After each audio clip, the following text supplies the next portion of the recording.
안녕하세요. 반갑습니다. 즐겁게 수업하는 열정의 G2 전문가 송원입니다. 2016학년도 수능을 본 선배가 우리 2017학년도 수능 개념 홈페이지 수강 후기에 우리 학생들 보라고 이런 글을 올려줬어요. G2 선택을 고민하는 학생들에게 드리는 조언. 이 글을 한다면 끝난대요. 자, 선생님이 이 글을 여러분과 함께 공유하고 싶은 부분이 뭐냐면 이 선배는 50점, 만점을 받은 선배고요. 그리고 수능 개념이 시작됐을 때 보고 또 봐도 모르겠었대요. 그런데 그냥 치고 나갔고요. 그리고 계속 들어야 할 것들을 듣다 보니까 이런 결과를 얻게 됐대요. 이 선배는요, 우리가 고민해야 될 것들, 그리고 선생님 강의에서 여러분이 얻어야 될 정보들을 쫙 올려줬어요. 너무 고마운 선배고요. 이걸 한 번씩 읽어봐 주셨으면 좋을 것 같아요.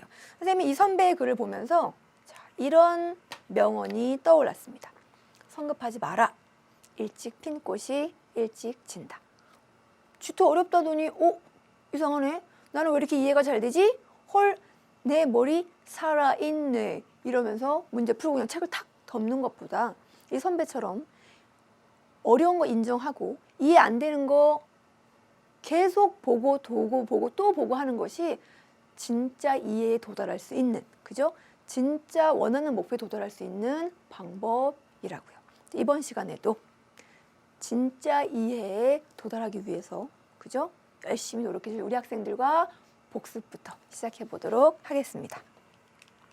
자, 우리 지난 시간의 내용 복습입니다. 우리 지난 시간에 표층 해류와 서안 강화 현상에 대해서 공부했죠, 여러분. 자, 북반구에서 지역류 그리고 표층 해류예요.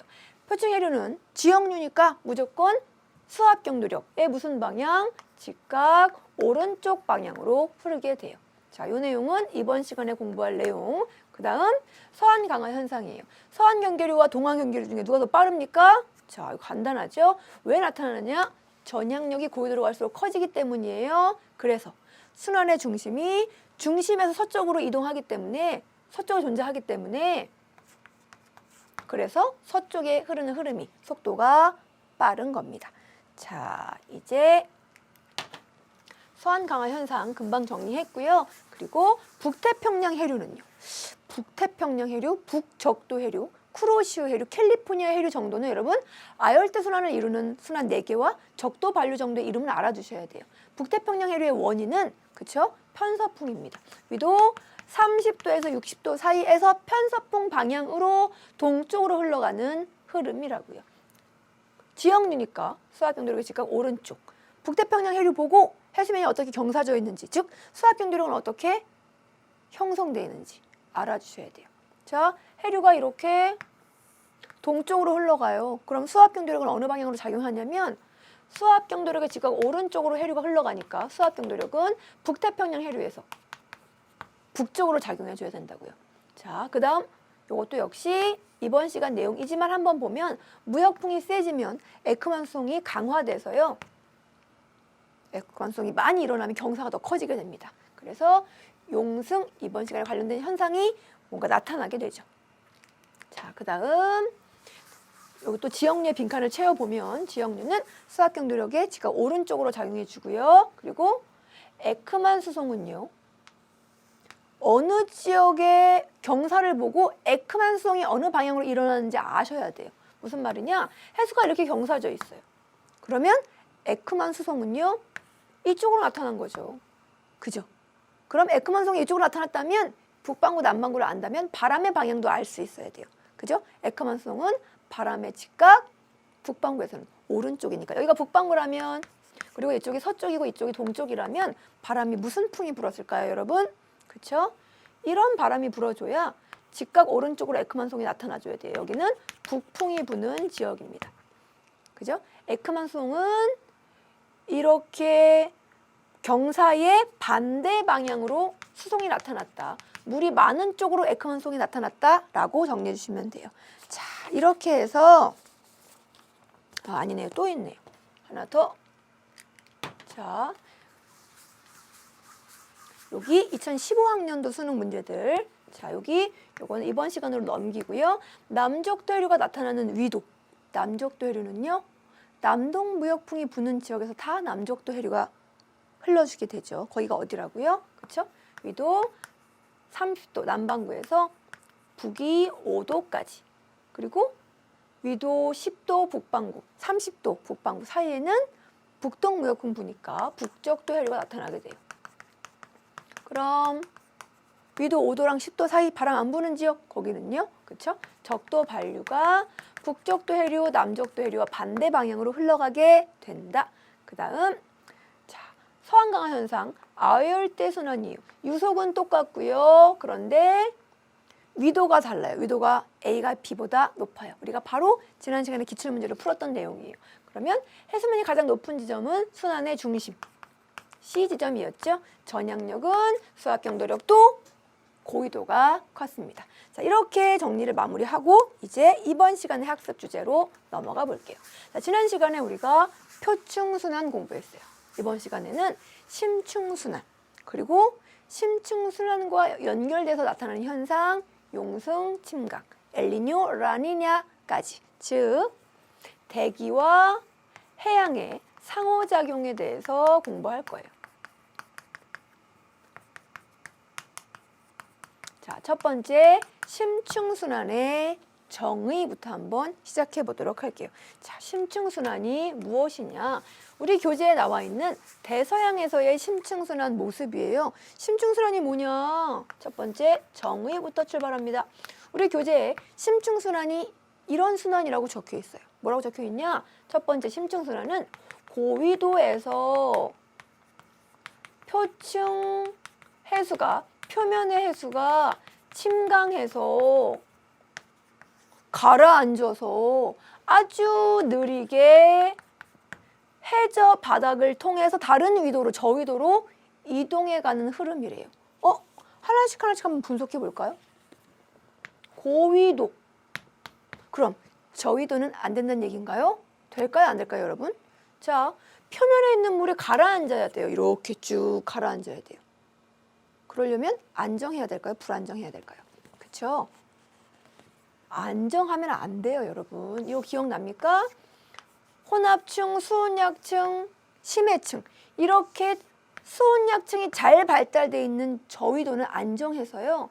혼합층의 물과 심해층의 물이 못 만나요. 견우와 직녀처럼 고위도여야 돼요. 여기는 이렇게 깊이 들어갈수록 온도 변화가 거의 나타나지 않는 지역이기 때문에 고위도는 불안정해서 연직 혼합이 일어날 수 있어서 심층순환이 일어날 수 있는 위도인 거예요. 고위도 중요합니다. 저위도는 안 돼요.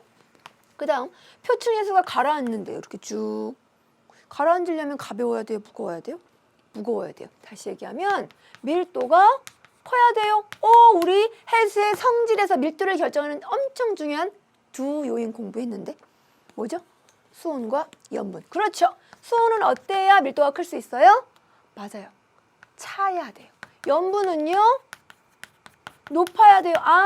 그럼 대서양 표면에서 가라앉는 물은 수온이 낮고 염분이 높겠구나. 그래야 밀도가 커서 가라앉을 수 있겠구나. 하나 더. 느리대요. 누구보다 느리냐? 표층 해류보다 느려요. 표층 해류는 바람 때문에 바람에 의한 에너지를 받아서 훅훅 지나가는 흐름인데요. 심층순환은 밀도 차이 때문에 이렇게 자기의 성질을 유지하면서 아주 서서히 흐르는 순환이라서 표층순환에 비해서 속도가 느리다는 것 기억해 주세요.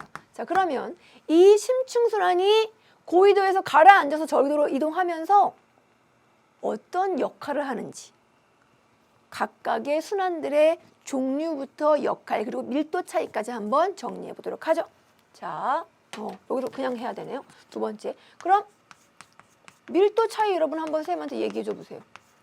자, 이렇게 저축류라는 흐름이 있고요. 제일 바닥을 흐르는 심층류 그리고 중층류라는 흐름이 있어요. 얘네 셋을 심층순환이라고 하고 이건 표층류, 표층순환을 이루는 표층해류예요. 자, 심층순환 중에 어떤 류가 가장 밀도가 클까요? 그렇죠. 가장 무거운 게 밀도가 가장 무거워서 가장 아래에 있는 게 밀도가 가장 크죠. 그러니까 저축류, 심층류, 중층류 순서대로 밀도가 점점점 작아질 거예요. 자, 그럼 하나씩 한번 짚어보면 저층류는요. 어디서 출발하느냐? 중층류랑 같이 남반구에서 출발해요. 남극 주변에서. 중층류는 위도 60도 S 지역에서 표층에서 출발해가지고요. 저 아래까지는 못 오고요. 표층류와 심층류 사이를 흘러가는 흐름이 중층류예요. 심층류는 어디서 출발하느냐? 유일하게 북반구 북극 지방의 그린란드 지역에서 출발을 해요. 그린란드 지역에서 아주 차고 염분이 높아져서 가라앉아서요. 잘 보세요. 저위도를 따라 흐르면서 남반구의 남위 60도 부근에서 표면까지 올라가요. 심층류는 표면에서 가라앉아서 저층을 흐르다가 다시 표면까지 올라오는 용승이 나타나는 굉장히 중요한 흐름이에요. 그 다음 저층류는요. 남극의 웨델해라는 부분에서 가라앉아서 이렇게 밀도가 커서 쭉쭉쭉쭉쭉 가라앉아서 이렇게 북반구 30, 40도 지점까지 이동하는 흐름을 저층류라고 해요. 이렇게 흐름이 흐르면서 어떤 일을 하느냐? 3번 역할에 대해서 한번 정리해 볼게요. 역할. 자, 첫 번째는 여러분 컨베이어 벨트 알아요? 컨베이어 벨트. 선생님 한번 볼까요? 컨베이어 벨트가 뭐냐? 이렇게 백화점 같은 데도 있었던 것 같은데 사람들 이렇게 걸어 다니지 않게 이렇게 그냥 평평한데 쭉 체인처럼 이렇게 쭉 돼가지고 이렇게 사람이 쭉 갈 수 있는 거 이렇게 위랑 아래랑 이렇게 연결되는 그 벨트 요래 생긴 거 이거 벨트 이걸 컨베이어 벨트라고 해요. 여러분 표층수와 심층수는 컨베이어 벨트처럼 연결되어 있다고 보시면 돼요. 자 보세요. 여기에 표층수가 이렇게 흘러가요. 그 흘러간 흐름이 표면에서 가라앉아서 심층순환이 돼서 이렇게 연결된다고요. 무슨 얘기냐? 따뜻한 표면 해수가 이렇게 고위도까지 올라가서요. 그죠? 고위도의 찬 부분에 에너지를 전달하고요. 고위도의 찬 흐름은 내려가서 저위도로 찬기를 전달해 준대요. 자, 기억나나요, 여러분? 위도별로 에너지가 균형을 이루지 못해요. 고위도는 에너지가 부족이고요. 저위도는 에너지가 과잉이에요. 그래서 빠라바밤빠밤 특공대가 출동했다니까요. 대기와 해양이 에너지를 수송해줘요.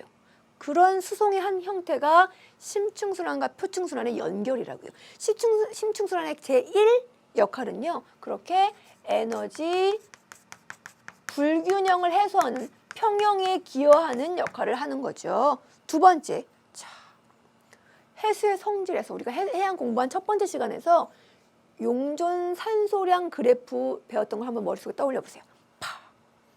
자, 이렇게 생겼었는데 깊이 들어갈 때 산소가요. 표면에 많다가 쭉쭉쭉 줄어들다가 다시 깊은 데서 다시 산소가 증가했었어요. 기억나십니까? 이렇게 여기 산소가 증가하는 이유가 뭐였냐? 그렇죠. 고위도의 표층에 풍부한 산소가 있는 그 물이 가라앉아서 해저로 심층으로 공급해준다 그랬죠? 이거 얘네들.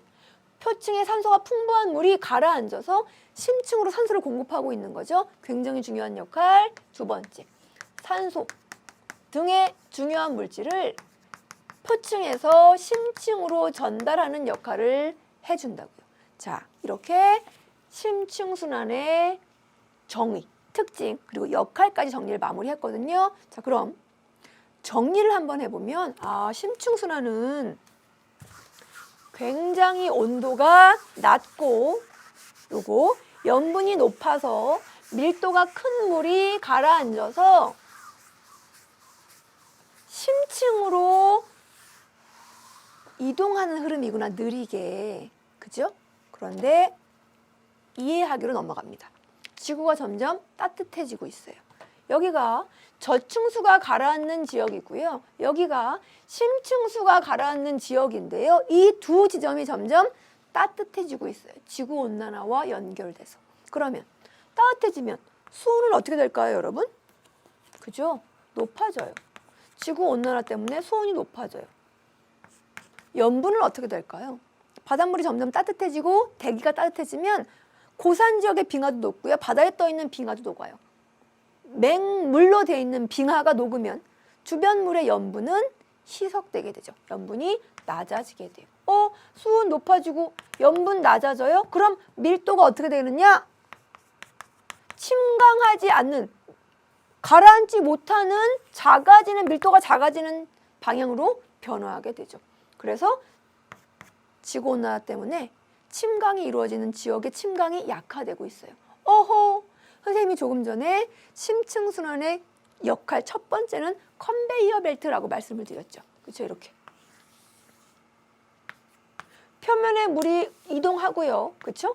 그리고 표면의 물이 저위도에서 고위도로 이동하고 고위도에 있는 물은 밑에 심층을 흐르면서 저위도로 여러 가지를 전달해 주는데 여기서 침강이 이루어지지 않는데요.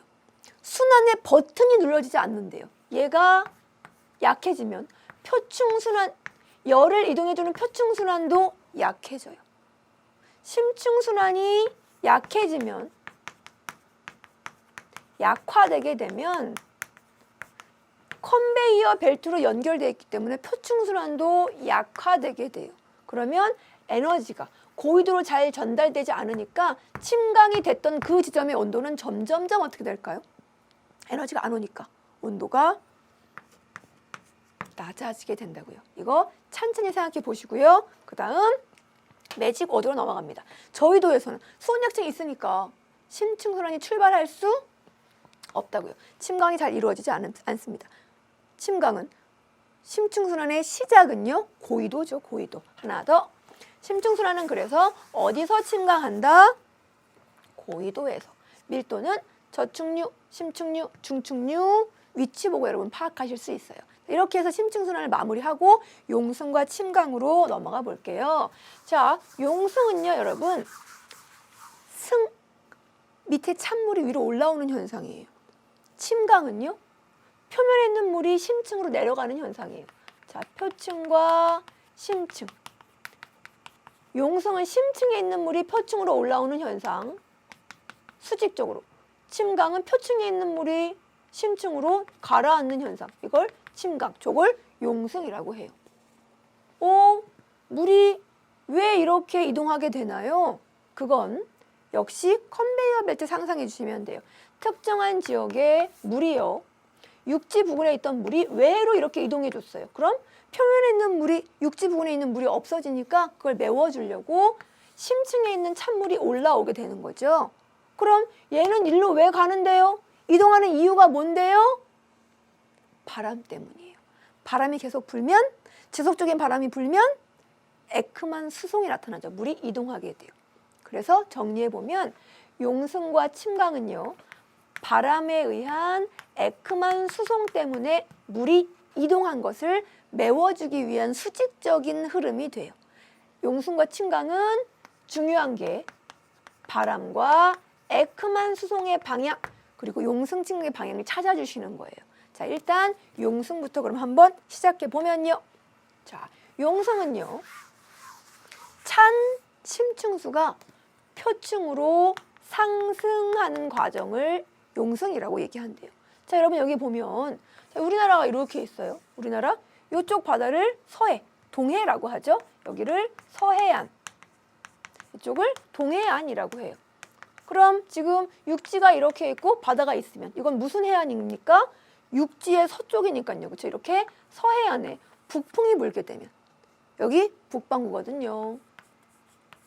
에크만성은 어떻게 나타나느냐? 바람의 즉각 오른쪽으로, 즉 육지 가까운 바다, 내해에서 육지 먼 바다 외해로 물이 이동하게 돼요. 에크만송은 내해에서 외해로. 그럼 여기 물 없잖아요.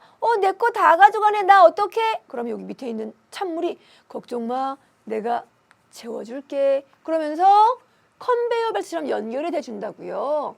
부족한 물을 보충하기 위해서 심해의 물이 올라와 주게 되는데 그 결과 어떤 일이 일어나느냐? 심층의 물이 올라왔으니까 주변의 다른 지역보다 온도가 낮아져요. 온도가 낮아지면, 표면의 물이 낮으면 요 위에 있는 공기도 열을 뺏겨서 차가워지게 돼요. 그럼 다른 지역보다 기온 낮고 수온 낮으면 상승 기류가 잘 발달할까요? 억제될까요? 차면 무거우니까 못 올라가죠? 억제돼서 이 지역은 비는 잘 내리지 않게 되지만 표면 부근의 온도가 낮아지면 이거 지금 선생님 뭐 그리고 있는 거냐? 포화 수증기량 곡선 그리는 거예요. 이거 수증기압, 이거 온도. 지표면 부근의 온도가 뚝 떨어져서 과포화되면 지표면 부근에서 응결이 이루어지게 되죠. 그래서 안개는 잘 발생하게 돼요. 용승이 일어나는 지역에. 그럼 이런 과정을 일어나는 용승이 어떤 지점에서 일어나는지 용승의 종류 한번 알아보도록 할게요. 용승은 첫 번째, 조금 전에 우리가 서해안의 북풍 불 때 공부했던 것처럼 연안 부분, 육지와 바다가 맞닿는 부분에서 용승이 잘 이루어져요. 그리고 적도 지역에 무역풍 때문에 용승이 잘 이루어지고요. 하나 더, 저기압이 나타나는 지역에서도 용승이 나타나게 돼요. 자, 여러분 이건 북반구 무슨 해안입니까? 그렇죠? 동쪽 해안이에요. 동쪽 해안에서 물이 내해에서 외해로 이동해 가려면 에크만 수송이 외해로 이루어지려면 바람은요. 바람의 직각 오른쪽으로 에크만 수송이 나타나야 되니까 남풍 계열의 바람이 불어줘야 된다고요. 자, 연안 용승은요. 서해안에는 북풍이 불 때, 동해안에는 남풍이 불 때 에크만 수송으로 물이 연안에서 외해로 이동하면 심층의 물이 올라오는 연안 용승이 나타나요. 그럼 적도는요. 여기 보면 이렇게 적도가 표시되어 있고요. 물이 발산된대요. 적도로부터 다른 지역으로 이동한대요. 그럼 용승이 나타난대요. 이거 왜 그러나요, 여러분? 왜 그럴까요? 아주 간단하게는 이렇죠.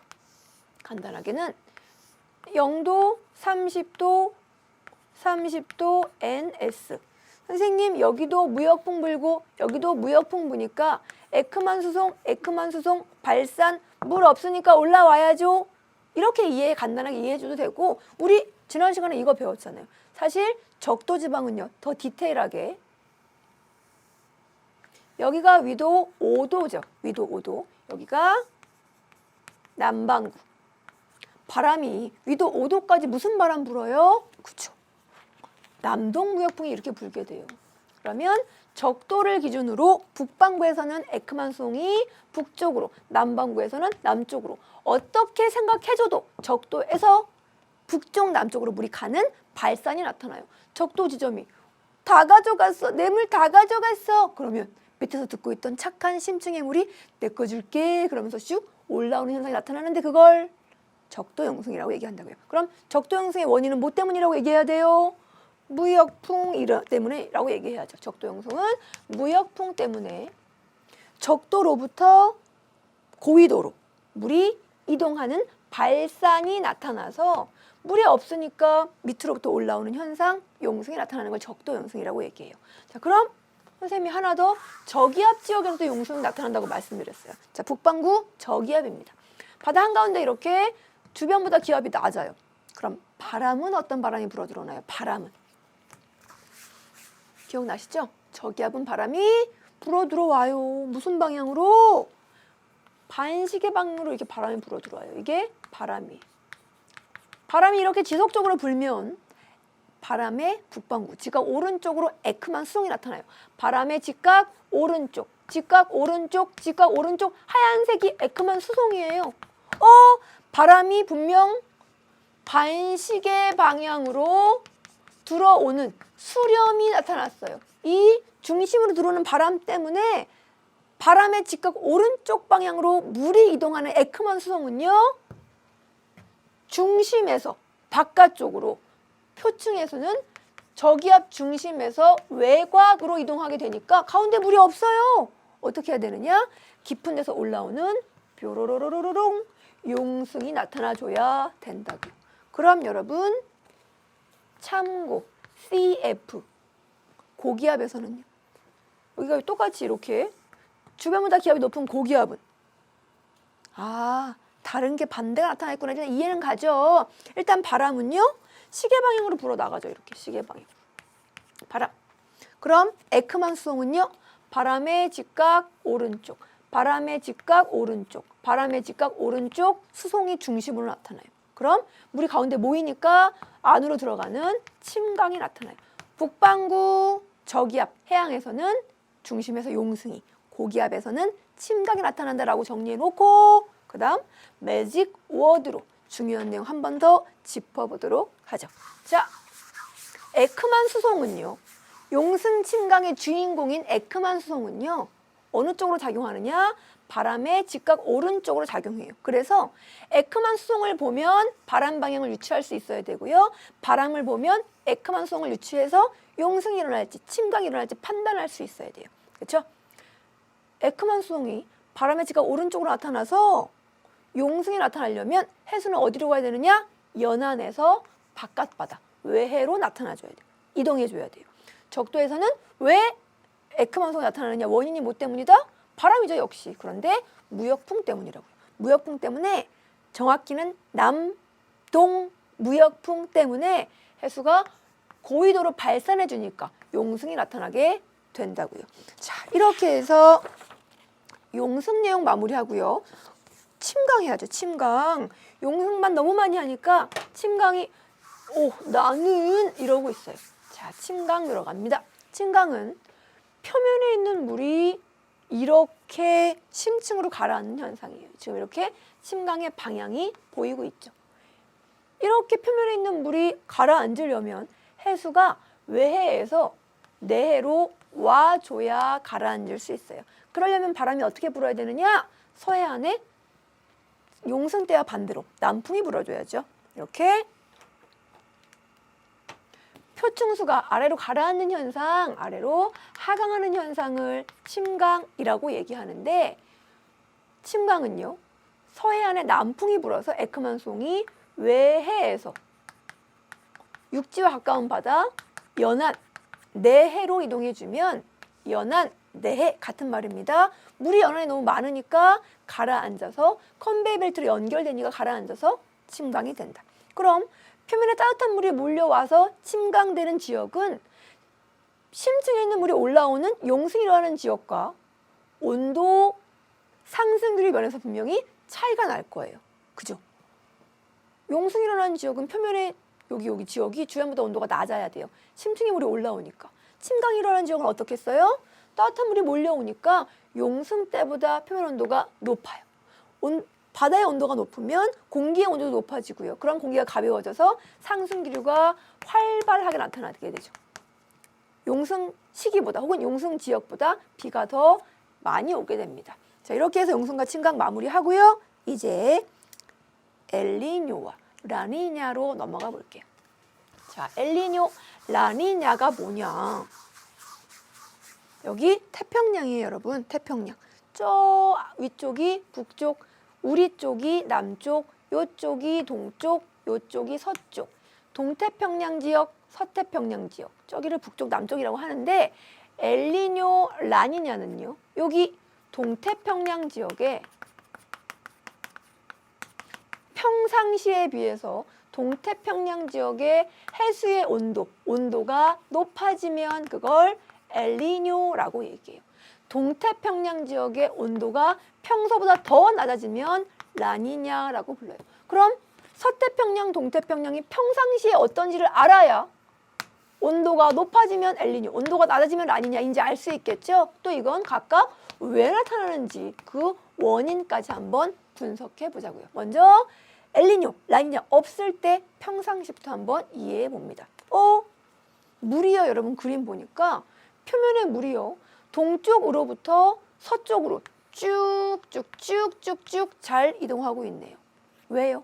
이런 동서방향의 흐름의 원인은 뭐라고요? 동서방향의 표층열의 원인은 뭐라고요? 그렇죠. 바람. 그쪽으로 불러가는 적도 부근의 바람, 무역풍 때문이죠, 여러분. 자, 평상시 적도 지역은요. 평상시 적도 지역은 무역풍이 부니까요. 물이 동태평양에서 서태평양으로 이동해 가요. 무역풍 때문에. 무역풍이 동쪽에서 서쪽으로 부니까. 그럼 해수의 경사가 나타나겠죠. 물이 서쪽으로 쬐 가니까 서쪽은 높고 동쪽은 낮은 이런 해수면의 경사가 나타날 거예요. 선생님이 그랬어요. 물은 컨베이어 벨트라고. 동쪽에 있는 지역은 물을 서쪽으로 다 보냈어요. 저기다 물 없는데 자꾸 가져가. 그럼 누가 잘 듣고 있다고요? 밑에 있는 물이 잘 듣고 있다가 내 물 줄게 하고 동쪽 지역 표면으로 물을 올려준다니까요. 동쪽 지역 입장에서는 내해에서 외해로 물이 가버렸으니까 그 현상을 뭐라고 하느냐? 용승이라고 하죠. 그럼 서태평양과 동태평양의 온도가 똑같을까요? 그렇지 않죠. 서태평양 지역은 따뜻한 물이 몰려왔어요. 온도가 높아요. 동태평양 지역은 물을 잃고 물을 보내고 찬물을 받았어요. 온도가 낮아요. 평상시에 동태평양은 서태평양 지역에 비해서 5도 이상, 5도 정도 온도가 평상시에 낮아요. 자, 그럼 서태평양은 무슨 기류 나타나야 돼요? 공기가 따뜻하고 물이 따뜻하고 그럼 가벼워서 그렇죠. 상승기류. 동태평양 지역은 물이 차니까 공기도 열 뺏겨서 차서 무거워서 내려앉는 하강기류가 나타나게 돼요. 여러분 기억 떠올립니다. 상승기류래요. 무슨 기압에서 상승기류 나타나요? 공기가 올라가면 그걸 메우려고 주변으로부터 공기를 모아서 올려주죠. 주변으로부터 공기가 모으려면 여기는 기압이 주변보다 그쵸 낮아야 됩니다. 저기압이 나타나야죠. 하강기류 고기압이 나타나야죠. 이게 평상시예요.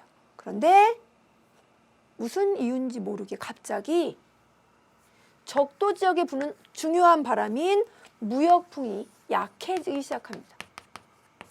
무역풍의 약화와 함께 엘니뇨가 찾아오는데요. 엘니뇨 찾아오기 전에 잠깐 우리 요 그림에서 요 표 아래 하나만 더 채우고 갈게요. 뭐냐? 수온약층의 깊이. 수온약층의 깊이라고 여러분 하나만 더 적어줘 보세요. 우리가 지난 시간 문제풀이 4번에서요. 그쵸? 표면에 있는 물이 특정한 지역으로 이동하면 따뜻한 물이 이동하면 그 지역은 혼합층이 두꺼워진다 그랬어요. 그쵸?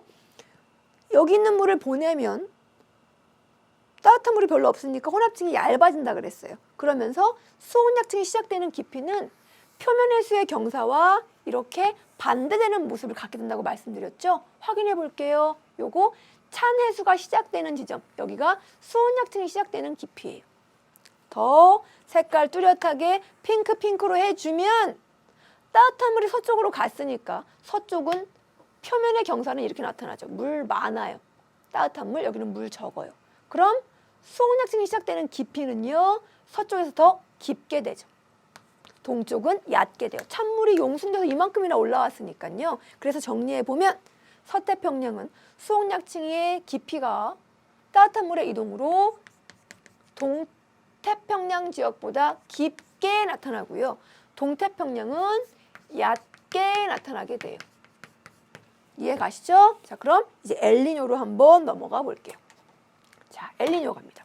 엘니뇨는요. 갑자기 무역풍이 약해져요, 여러분. 자, 메커니즘 갑니다. 무역풍이 약해지면 무역풍에 의해서 동서 방향으로 흐르는 흐름, 그 이름 뭔가요? 그렇죠. 적도 해류. 북적도 해류, 남적도 해류, 적도 해류가 약해져요.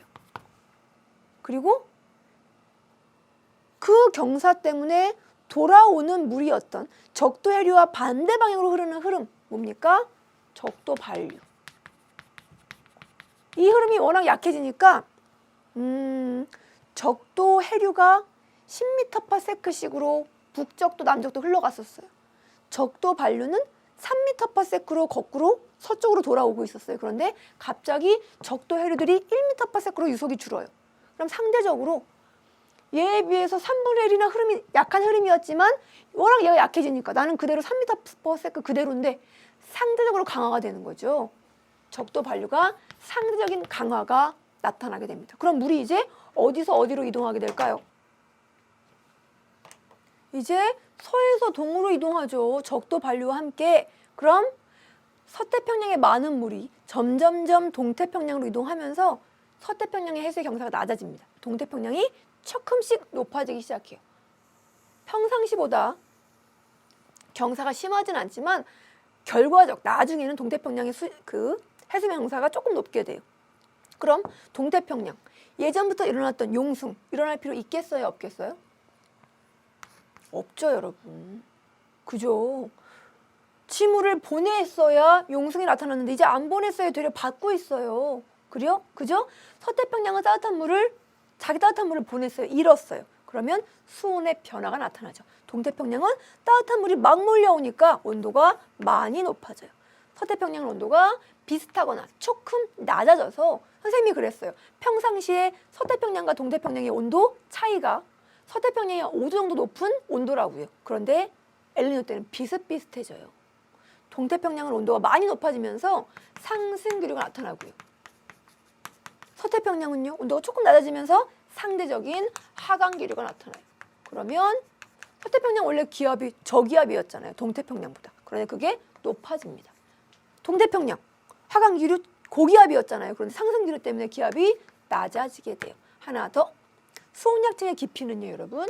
수온 약층의 깊이는 물이 이제 동태평양 쪽으로 몰리니까, 그죠? 용승도 일어나지 않으니까 경사가 수온 약층이 시작되는 지점의 경사가 이렇게 나타나죠. 동태평양은 깊어져요.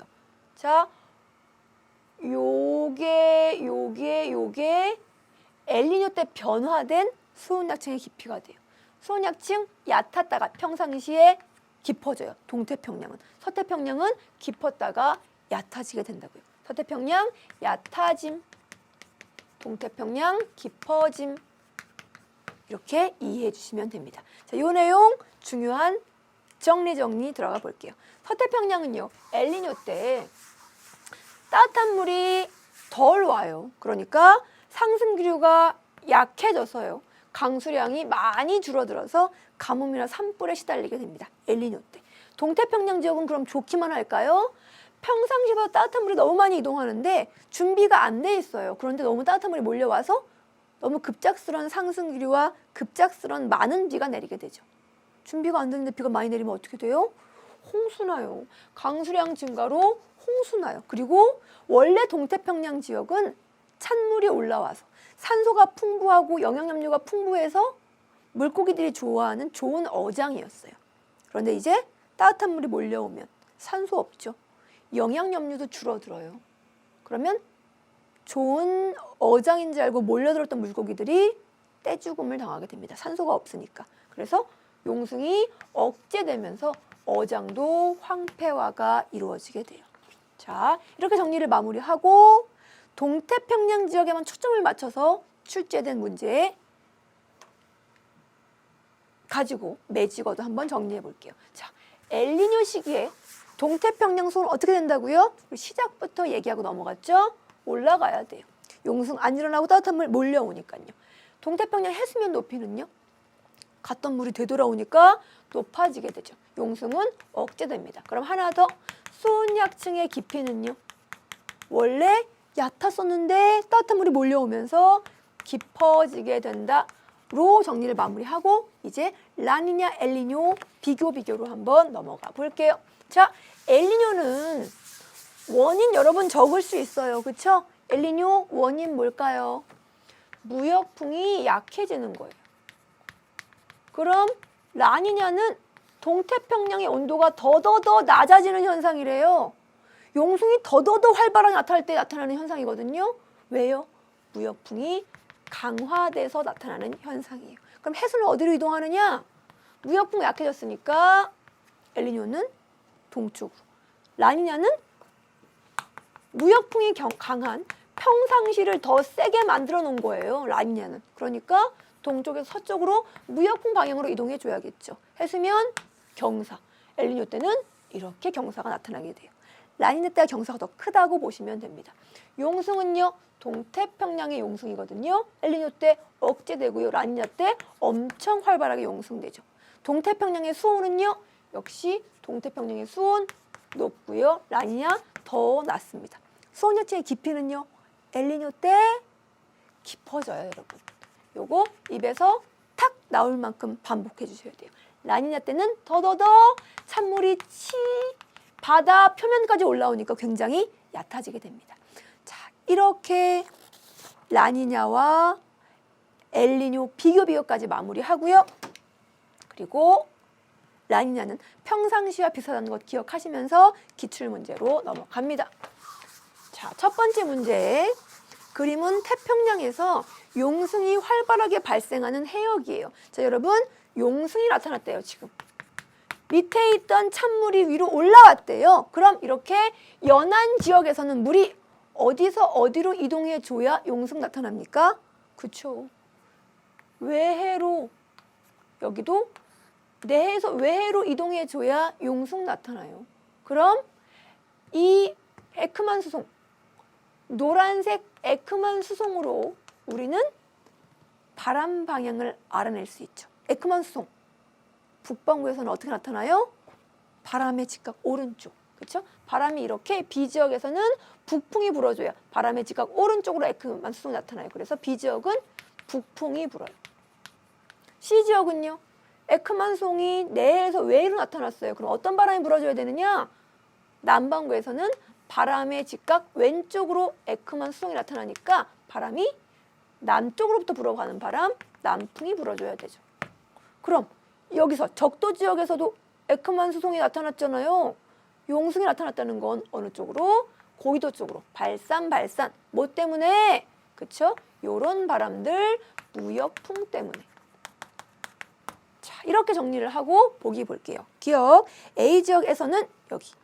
표층에, 적도에 있는 표층의 물이 적도 쪽으로 수렴한대요. 적도 쪽으로 수렴하면 물이 너무 많아지면 가라앉아야죠. 그럼 침강해야죠. 아니요. 이 지역은 용승이 나타나는 지역이기 때문에 발산이 나타나야 됩니다. 그렇죠? 기억된 니은.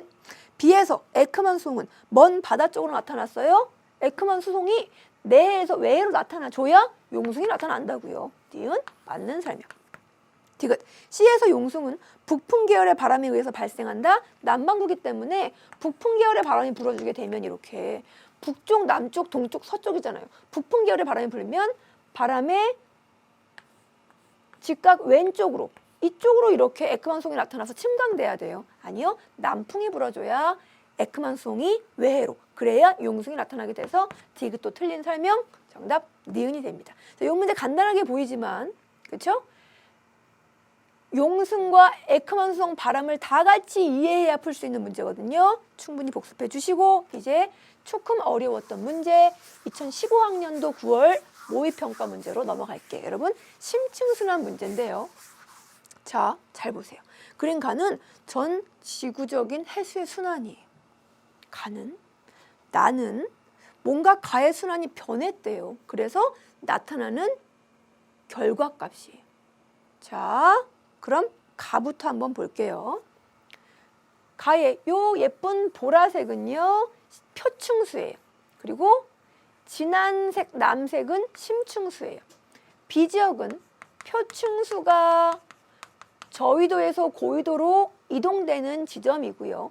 A지점은 표층수가 심층수로 변하는 지점이라고 표시된 것으로 보아서 A지역에서 순환의 버튼이 눌러지는 침강이 나타나는구나 라고 볼 수 있어요. 자, B에 있는 물이 A로 흘러가요.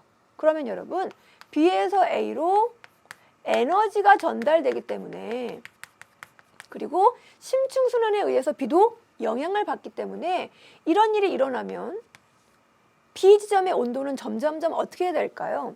B에서 A로 에너지가 공급되니까 B의 온도는요 원래 낮지만 차츰차츰 높아져야 될 거예요. 그죠? 그리고 심층순환에 의해서 B에도 찬기가 전달되니까 시간이 지나면 A와 B의 온도 차이, B와 A의 온도 차이는 줄어들어야 될 거예요. 이게 심층순환, 표층순환이 컨베이어 벨트로 연결되는 까닭이에요. 이유예요. 그렇죠? 온도 차이를 줄이기 위해서 열적 평형을 이루기 위해서. 그런데 나 자료를 볼까요? 에너지가 잘 전달됐다면 A지점의 온도가 높아져야 되는데 A지점의 온도가 평균에 비해서 6도나 낮아졌어요. 그리고 B지점은요. 찬기가 잘 전달됐다면 온도가 조금 낮아져야 되는데 온도는 높아졌어요. A의 온도가 낮아졌다는 건 B로부터 열을 잘 받았다는 거예요? 못 받았다는 거예요? 못 받았다는 거죠. 여기가 이렇게 더 차가웠다는 얘기는 표층순환이 지금 활발하게 일어나고 있지 않다는 얘기구나. 표층순환이 일어나지 않는 이유는요. 컨베이어 벨트로 연결된 심층순환도 잘 이루어지지 않기 때문이에요. 왜요? 왜 심층순환이 잘 이루어지지 않을까요? 버튼 A에서의 버튼 침강이 이루어지지 않기 때문에. 왜 침강이 이루어지지 않았을까요? 그쵸? 지구온난화 때문에.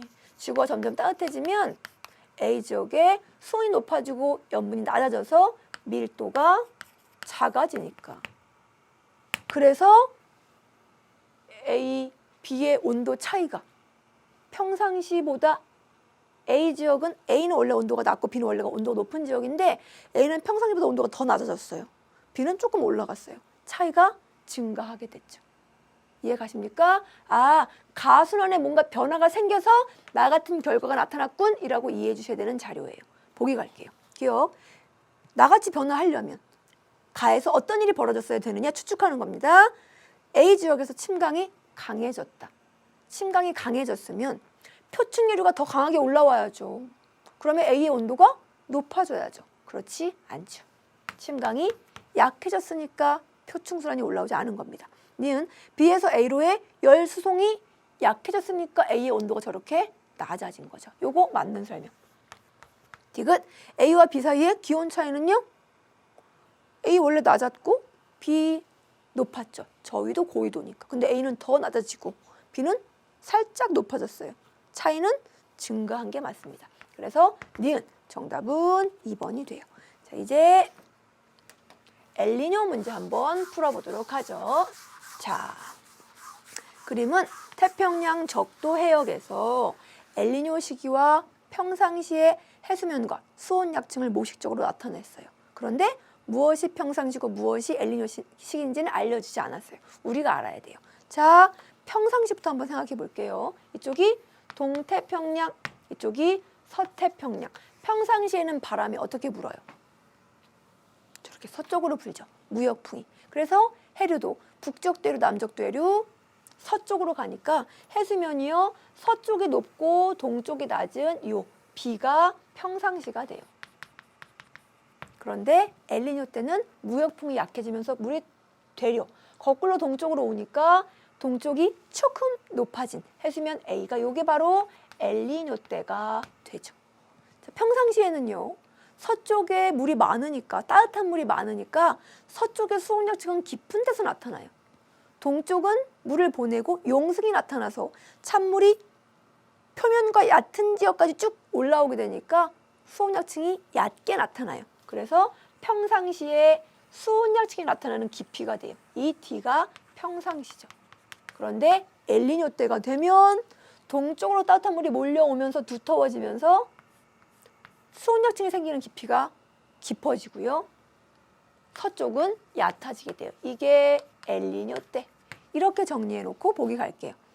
엘니뇨 때에 대한 설명으로 옳은 걸 고르래요. 해수면은 A, 엘니뇨 때 맞죠. 니은 수온 약층은 C, 엘니뇨 때 맞습니다. 그렇게 엘니뇨 때는 왜 동태평양의 해수면 올라가고 온도도 올라가고 수온 약층은 깊어지느냐? 용승이 활발하지 않기 때문이죠. 그래서 디귿만 틀린 설명이 돼요. 기억, 니은 해서 정답은 3번이 됩니다. 자, 이렇게 해서 엘니뇨, 라니냐를 포함한 대기와 해양의 상호작용 부분이 마무리가 되면서 3단원 전체가 끝났습니다. 자, 여러분 한 단원이 끝날 때마다 선생님이 말씀드려요. 그렇죠? 단원 마무리를 여러분이 직접 해주셔야 된다고요. 한 시간 공부한 것들이 이렇게 머릿속에서 뭔가 쌀알들처럼 잘 익지 않은 밥들처럼 흩어져 있을 때 단원이 마무리될 때 여러분이 다시 한번 정리해주면 그것이 이렇게 맛있는 끈적끈적한 밥처럼 이렇게 잘 모여지는 그런 결과를 여러분이 만들어낼 수 있거든요. 단원 마무리 한 강 한 강 다시 한번 복습해주고 나서 4단원으로 넘어와 주실 우리 학생들에게 파이팅 보내드립니다. 그리고 너무너무 사랑합니다.